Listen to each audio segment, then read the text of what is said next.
Quem está online não escutou, então vou retornar aqui. Então, a gente está aqui com dois convidados super especiais, nesse formato diferente. Primeiro, a Jaciara Costa, que é gerente de desenvolvimento da Lojas Renner S.A., que é um super patrocinador nosso e apoiador. Tem MBA em gestão de produção e gestão de pessoas, especialização em educação corporativa e mestrado internacional em gestão de negócios. E a gente tem o Márcio Rocha, executivo de aprendizagem e desenvolvimento da Bayer, com 20 anos de experiência em empresas como a Suzano, J. Macedo, Coca-Cola, com foco em cultura organizacional, e é coaching grupal e psicanalista. Mas o que mais interessa aqui é que eu conheço bem a Jaci, além de tudo, ela é uma nerd, uma vez, assim, tem aquela que você faz vídeo com Star Wars cheio atrás e tal. E o Márcio, descobri que é um cinéfilo louco por cinema e que, inclusive, ficou meio bravo porque Oppenheimer ganhou tudo no Oscar agora, você ficou meio assim, é isso, né? Mas, começando aqui, galera, é o seguinte, ó, primeira pergunta que eu quero fazer para vocês dois, e eles me prometeram, pessoal, prometeram contar a verdade às vezes doída, os erros também, e claro que os acertos. Então, aqui é um bate-papo super aberto aqui. Então, primeira pergunta para os dois, aí começar com a Jaci, é o seguinte: como você tem impactado, né, você, sua área, né, área de gente, de RH, tem impactado a cultura de aprendizagem dentro da Renner e depois da Bayer? Perfeito. Bom, antes de mais nada, eu só vou comentar um pouquinho assim sobre a Renner, né, porque nem todo mundo conhece. Então, somos um ecossistema, né, de moda e lifestyle. Somos mais de 24 mil colaboradores, né, no mundo afora, né, tanto no Brasil quanto na América Latina, escritórios na Ásia, né, e somos um ecossistema que compõe, então, a Renner, a Yukon, a Ashua, a Kamikado, a Realize, as caçulas, né, o Elo e Repassa, né? Então, acho que cada um, né, desses negócios entrega produtos e serviços diferentes que se complementam, né, mas todos eles com um grande propósito, então, de encantar a todos, né, com a nossa realização. Então, falando um pouco sobre isso, né, eu acho que a gente trabalha aí uma cultura muito forte, né? A nossa cultura de encantamento, ela é muito forte, né? E é muito difícil falar de cultura de encantamento sem falar de cultura de aprendizagem, né? As duas coisas, elas estão muito juntas, né? Porque para a nossa cultura, né, organizacional, a nossa cultura de aprendizagem, para a nossa cultura organizacional alavancar a estratégia, eu preciso utilizar de uma cultura de aprendizagem que seja aderente, né? E a gente trabalha muito isso forte em todos os nossos programas, né? Há mais de 20 anos, a gente vem trabalhando com o conceito de experiência na jornada, né? Então, foi muito legal o insight que eu tive agora de manhã com a primeira palestra, né, Rô? A gente estava comentando ali no intervalo, né? A gente sempre olha a jornada da experiência de aprendizagem, principalmente assim dos programas que a gente sabe que são mais core, são mais transformadores, né? Pensando muito naqueles 4 elementos, né? Então, assim, a gente, obviamente, né, sempre tem um objetivo de aprendizagem, né, um resultado a ser entregue, que é o nosso elemento terra, mas eu também, né, olho muito para o elemento ar, né? Então, eu preciso criar esse ambiente, né, criar esse espaço de criação, de inovação dentro dos programas, né? E, da mesma forma, eu preciso também trazer isso muito para os nossos ritos e para o nosso dia a dia, ou seja, a fluidez da água tem que estar presente, né, no nosso programa. E, obviamente, né, o fogo, né, porque, se a gente for ver a Renner, né, a Lojas Renner S.A. é uma geminiana com um ascendente em Leão, né? Então, ela é fogo, ela é ar, né? Ela é paixão, ela é encantamento, ela é emoção. Então, toda e qualquer ação de desenvolvimento, ela precisa conectar com o sentimento, com a emoção, com o orgulho. Então, programas como, por exemplo, né, a Convenção, que a Nuts trabalha com a gente muito forte, programas como Magia, que é o desdobramento da Convenção, na verdade, para todos os nossos colaboradores, todos os 24 mil. Né? A gente precisa fazer esse desenho, esse penso, né, olhando para todos esses 4 elementos, né? Então, realmente, é um desafio, mas é muito gostoso e é muito gratificante fazer isso, né? Porque conectar a emoção das pessoas e viabilizar o aprendizado a partir da emoção é muito mais transformador, né? E isso serve tanto para o varejo, que é mais emocional, quanto para a indústria também, né? Eu também tive uma passagem pela indústria e eu lembro lá como o pessoal tinha muito orgulho daquele conhecimento técnico e eles iam diferente, né?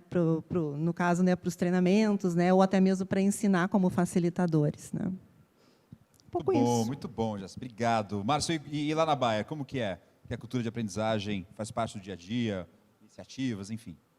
Tem muita coisa acontecendo lá. Bom dia, pessoal, que bom estar aqui. Bom, também, né, da mesma forma, tentando dar um contexto, né, assim, a Bayer é uma empresa que tem 3 grandes negócios no mundo: o agronegócio, a farma, que geralmente é o que ela é mais conhecida, e a área de consumo.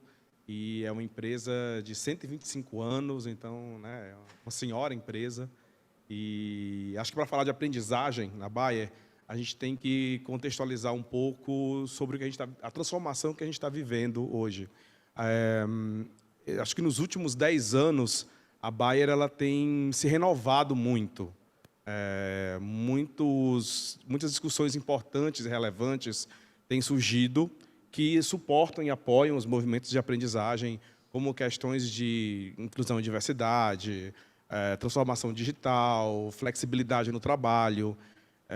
E mais recentemente, acho que uma série de desafios tem nos levado para uma experiência de transformação um pouco mais radical, não só no sentido de impactante, mas, sobretudo, radical no sentido de trazer a gente para a raiz, né, da nossa missão, né? Radical no sentido de ir profundamente no que a gente realmente tem que fazer. Então, a gente está vivendo um momento de transformação do nosso modelo de gestão como um todo, que a gente chama de DSO, em inglês, que é Dynamic Shared Ownership. Se vocês colocarem hashtag Dynamic Shared Ownership, vocês vão encontrar um monte de gente da Bayer falando sobre isso atualmente, no LinkedIn, enfim. Basicamente, esse modelo é muito parecido até com o que a Rodney Evans falou agora há pouco, quando ela falou sobre o sistema de Hollywood e o próximo passo, que é o marketplace. A gente está bem ali, sabe, entre esses momentos.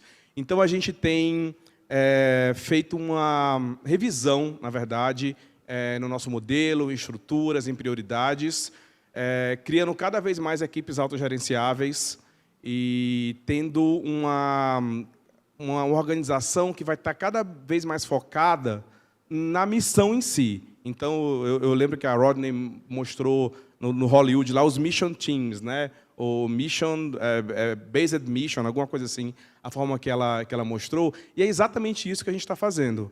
Então, cada vez menos a gente tem silos, hierarquias bem definidas, e a gente está investindo muito em autonomia. E aí eu acho que essa palavra autonomia que vai nos levar para a experiência de aprendizagem que a gente está vivendo. Para uma empresa mais autônoma, né, para que as pessoas elas possam ser mais donas, né, do seu espaço, para que elas saibam se colocar melhor dentro dessa organização, a gente precisa pensar em como que elas vão aprender dentro dessa organização e como que elas vão se mover, né? Qual é o talent flow, né? Qual é o fluxo de movimentação desses talentos dentro da organização. E uma das coisas que a gente está investindo bastante ultimamente é num modelo de organização baseado em skills.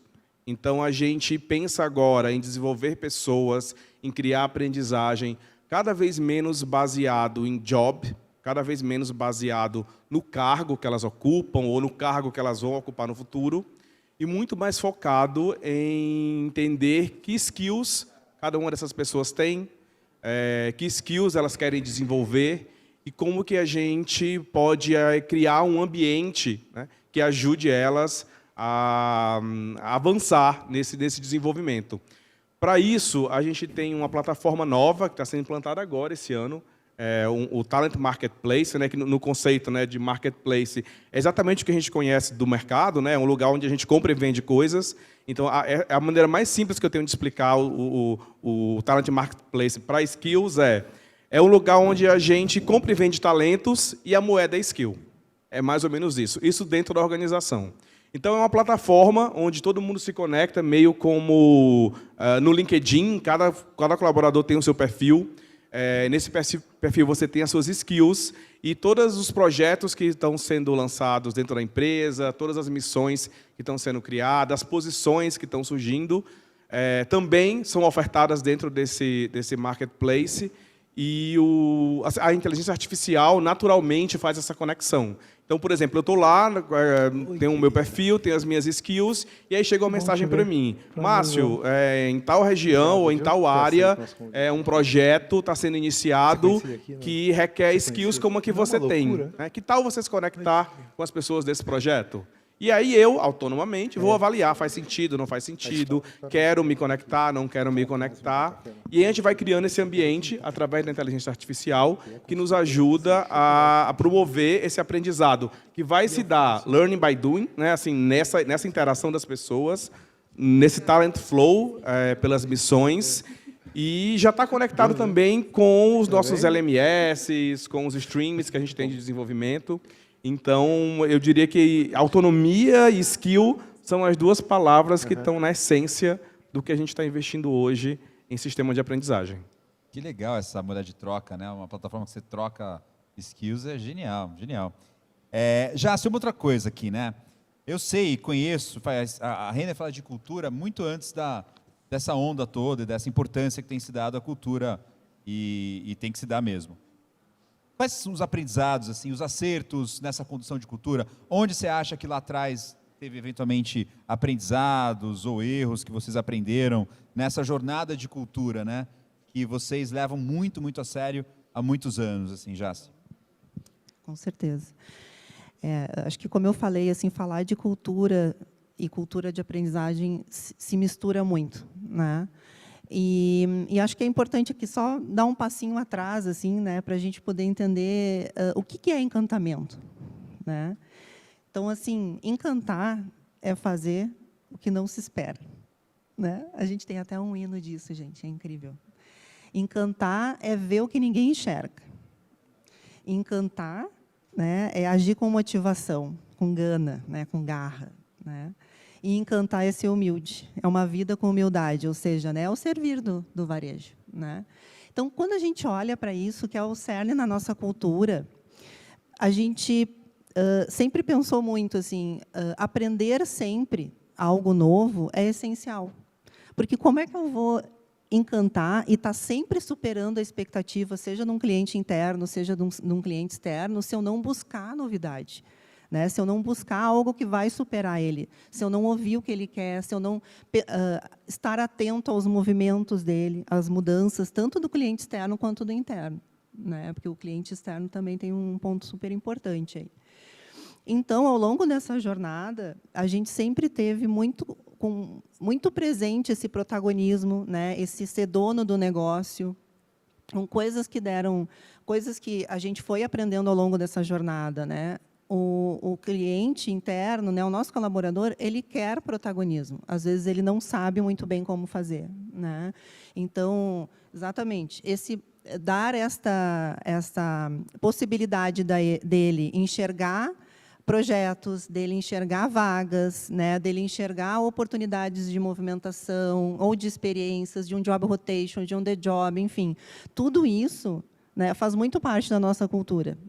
Então, a gente tem lá um programa muito legal, que é o Gente Movimento Up, né? Ele é a materialização, né, desse protagonismo que a gente quer da pessoa, né, desse colaborador. Então, isso move muito as nossas ações de desenvolvimento, né? A gente não fala hoje mais só em educação corporativa, eu acho que é aprendizagem organizacional de modo geral, e, para ela acontecer, realmente a gente precisa dar esse protagonismo, né, que, na verdade, a gente não dá, né, a gente oferece e a pessoa tem que pegar, né? Então, esse é um grande desafio. Tem coisas que deram certo, tem coisas que não deram, né? Eu acho que, dentre os maiores desafios, é isso, né? É ajudar esse colaborador a entender e a priorizar, né? Ajudar ele a priorizar o seu tempo. A gente sabe o quanto que isso é desafiador. As pessoas querem evoluir, as pessoas querem desenvolver, elas querem aprender sempre, elas querem superar a expectativa do cliente, né? Mas, às vezes, isso gera um FOMO. né? Então, a gente precisa ajudar, e eu acho que, para isso, as tecnologias estão aí para nos servir, né?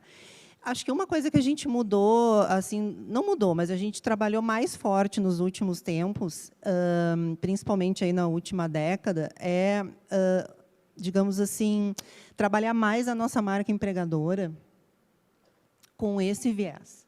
Então, assim, é nosso valor, é parte da nossa cultura aprender sempre e querer superar, né, os desafios, superar a expectativa do cliente e encantar, né, o que eu acabei de citar aqui. Então, a gente precisa traduzir isso na nossa marca empregadora, né? A gente precisa conectar isso lá no nosso programa Circuito também, a gente conecta isso lá, né? Porque o nosso programa Circuito é justamente assim, esse olhar para os talentos externos, né? E já poder direcionar, já poder mostrar quem a gente é, quais são os valores que a gente tem, né? Para poder realmente atrair aquelas pessoas, aqueles talentos que têm um fit com a gente, né, em termos de valores, porque eu acho que a diversidade, né, ela está aí e ela é essencial, mas acho que assim, tem coisas que são inegociáveis e os nossos valores, né, são esses. Então, isso a gente aprendeu que a gente precisa se conectar mais e resgatar a essência, e isso a gente vem fazendo aí nos últimos anos, né, brilhantemente aí com o time de marca empregadora e também com o nosso programa do Circuito, sabe? Genial, genial. Márcio, você está falando, uma dúvida que eu tenho. Eu, né, tenho essa chance de estar meio que de fora, faço os projetos, as jornadas, as convenções, mas estou um pouquinho de fora ali.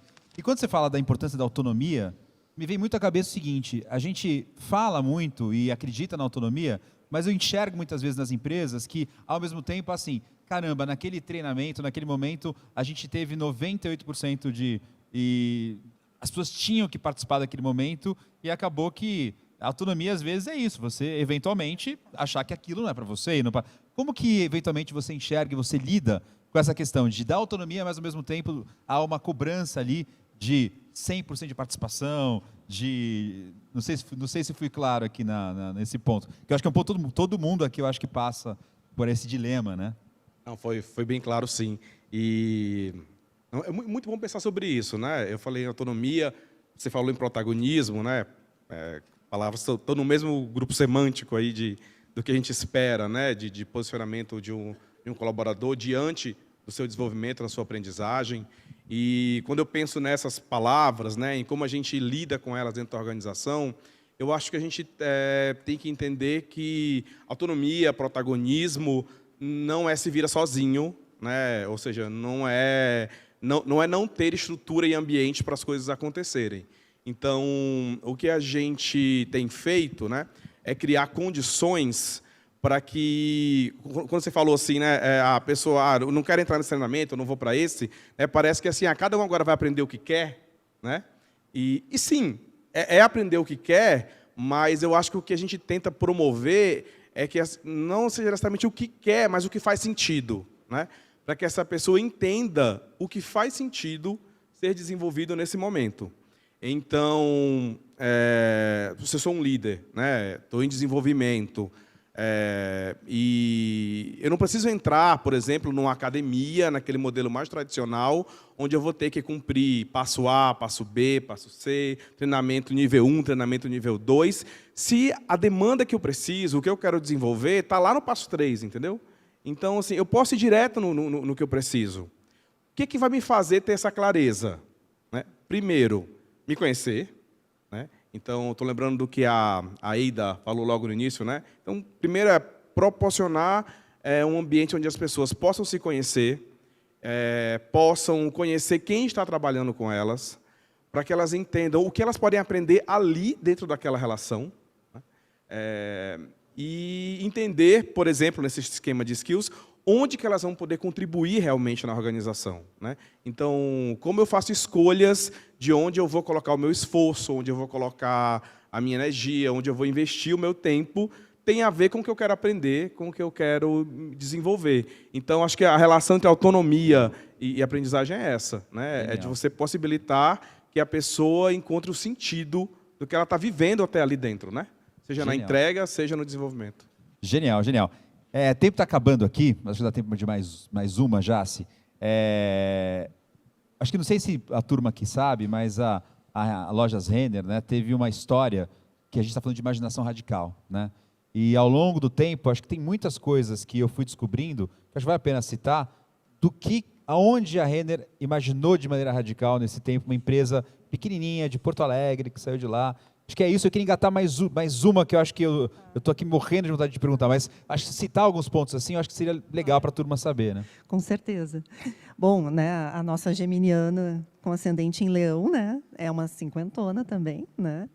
E ao longo da história da Renner, assim, muitas histórias pequenas e grandes, né, de criatividade e inovação, né? Então, assim, desde o crescimento exponencial que a gente teve lá na década de 90, né, em que a gente saiu ali de 2 dígitos de quantidade de loja para 3, né? Isso com uma estrutura super enxuta, gente, né? Então, assim, na época a Renner não fez uma reestruturação, um aumento de quadro para tocar isso. Simplesmente as pessoas foram lá juntas, né? E não sabendo que era impossível, fomos juntos e fizemos, né? E eu acho que isso tem muito da característica da Renner, assim, né? Da SA. E acho que isso foi uma coisa, né? A gente fala hoje muito de inovação frugal, né? Um termo super bonito, eu aprendi no mestrado também. E aí, quando eu aprendi, entrei na Renner, eu entendi, é isso, né? Porque é fazer, literalmente, inovação e criatividade a partir de muito pouco recurso ou escasso, né? Claro que isso se aplica ali a outros contextos, mas olha, está ali, né? Então, isso já vem assim de uma criatividade de fazer mais com menos, que é muito diferente assim de outras empresas onde eu já trabalhei. O segundo ponto é que isso começou lá na década de 70, em 1973, a Renner foi aí o primeiro varejo a ter um cartão, né?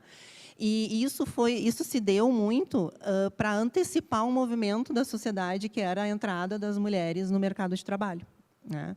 Então, naquele momento, o cartão ele veio como uma forma de independência financeira para essa mulher, né, que já estava adquirindo novos espaços, né, entrando em novos espaços.